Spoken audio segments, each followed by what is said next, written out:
The basic idea behind driving rules are to make the traffic more organized and safer. The government of India has made driving rules for the citizens to follow. Violation of the driving rules leads to fine or one can be asked to appear in front of the court. These driving rules and the penalties for violating the same are explained further. The Motor Vehicles Act 2019 came into force September 1st onwards. The bill includes some major changes to ensure road safety.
A new Motor Vehicle Act 2019 has come into force.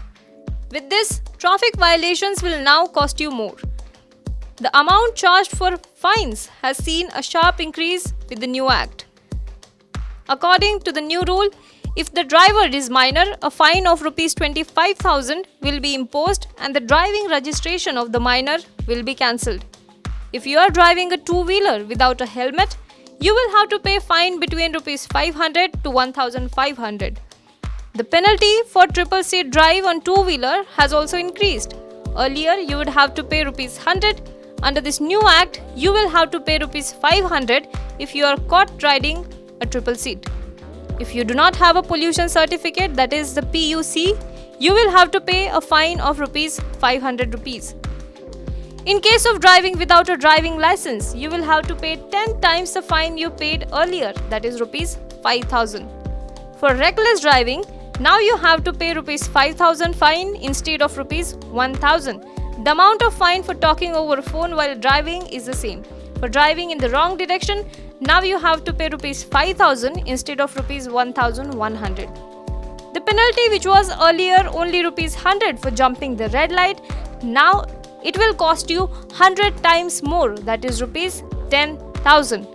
A fine of Rs 1,000 will now have to be paid for driving without a seat belt. For drunk driving cases, fine of Rs 10,000 has to be paid. Not making way for emergency vehicles such as ambulances and fire brigade vehicles will cost you Rs 10,000.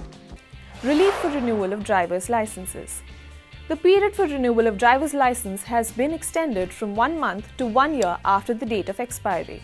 If delayed more than a year, you will have to undergo a test of competence. The Good Samaritan Policy. The bill defines a Good Samaritan as a person who renders emergency medical or non-medical assistance to a victim at the scene of an accident. Such a person will not be liable for any civil or criminal action for any injury or death of an accident victim. While a Supreme Court ruling in March 2016 had already brought in a Good Samaritan law, its inclusion in the Motor Vehicles Bill will help in raising awareness about it across the country. The liability for juvenile drivers in case of accidents. Involving juvenile drivers, the guardian of such juvenile or the owner of the motor vehicle will be deemed to be guilty. The guardian or owner is punishable with imprisonment for a term of 3 years and with a fine of 25,000 rupees. But the guardian or owner will not be liable if the juvenile has a learner's license. National Transportation Policy. The central government has introduced the National Transportation Policy to establish a planning framework for passengers and goods transportation, within which transport bodies are to operate. The policy will establish a framework for grants of permits and schemes. These rules are made to make our roads free of accidents. One needs to know these to make sure his or her travel is a safe and better one, not only for themselves but for others too. Let's follow the driving rules and make our travels a safer one. Thank you for watching this video.